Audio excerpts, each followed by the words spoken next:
রাজ্যের সঙ্গে আলোচনা না করেই কিভাবে এসআইআর এর প্রস্তুতি? কমিশনকে চিঠি স্বরাষ্ট্র সচিবের। এসআইআর চালু করতে পশ্চিমবঙ্গ প্রস্তুত, রিপোর্ট দিয়ে নির্বাচন কমিশনকে জানিয়েছে মুখ্য নির্বাচনী আধিকারিকের দপ্তর।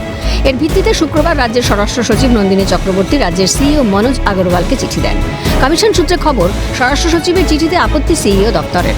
রাজ্যকে না জানিয়ে বা কোনো আলোচনা ছাড়াই সিইও দপ্তর এ ধরনের রিপোর্ট নির্বাচন কমিশনে পাঠিয়েছে কিনা তার সত্যতা জানতে চাওয়া হয় চিঠিতে। বিকেলে চিঠি পেলেও প্রথমে উত্তর দেবেন না ঠিক করেও পরে রাতে সরাসরি মুখ্য সচিবকে চিঠি দেন রাজ্যের মুখ্য নির্বাচনী আধিকারিক।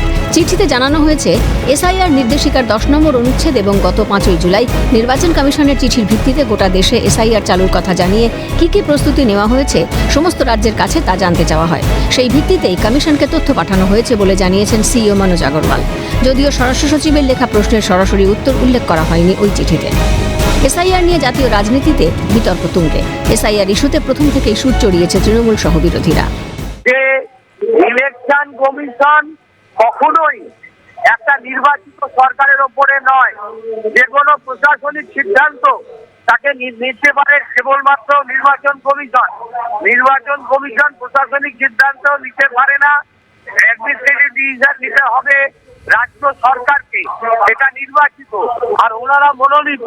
এই অমিত শাহ ডিপার্টমেন্টের সচিব আসার পরে নির্বাচন কমিশনকে বিজেপি প্রভাবিত করে নানান ধরনের চেষ্টা করছে। মহারাষ্ট্রে করেছে, দিল্লিতে করেছে, বিহারে করেছে, ওরা বাংলাতে করার চেষ্টা করছে, কিন্তু বাংলার মাঝে অত সহজ নয়। এটা দুর্জয় ঘাঁটি। কোনোভাবে অগণতান্ত্রিক ভাবে কিছু করলে এর বিরুদ্ধে প্রতিবাদ হবে। আমরা বলছি যে একটাও সঠিক ভোটার, একটাও ঠিক ভোটার, বৈধ ভোটার বাদ দেওয়া যাবে না। যে হাজার হাজার লক্ষ লক্ষ ভোটার বিহারে বাদ যাচ্ছে এসআইআর এর নাম করে, নতুন নিয়ম করে, এটা করা যাবে না। সাইমালটেনিয়াসলি এটাও ঠিক যে কোনো ডুপ্লিকেট ভোটার, ডি ভোটার যদি থাকে সেটা সারা বছর ধরে যেরকম স্ক্রুটিনি হয় সেটাকে বাদ দিতে হবে। তার জন্য কোনো অফিসার যদি 2 নম্বরই করে থাকে, তো সেটা যদি নির্বাচন কমিশন কোনো দায়িত্ব নিয়ে সেটাকে চিঠি দেয়, সাংবিধানিক প্রতিষ্ঠানগুলো সবাই সেটাকে মানা উচিত। সিইও দপ্তরের সঙ্গে নবান্নের সংঘাতের প্রশ্নে সিপিএম নেতা বিকাশ রঞ্জন ভট্টাচার্য জানান, দেখুন, দুটো সরকারি সংস্থা, দুটি সাংবিধানিক দায়িত্বপ্রাপ্ত সংস্থা, তারা তাদের সাংবিধানিক দায়িত্ব পালন করার পরিবর্তে পাড়ার বাচ্চা ছেলেদের মতো ঝগড়া করছে। আসলে এরা কেউই এই সাংবিধানিক সংস্থা পরিচালনার উপযুক্ত নন।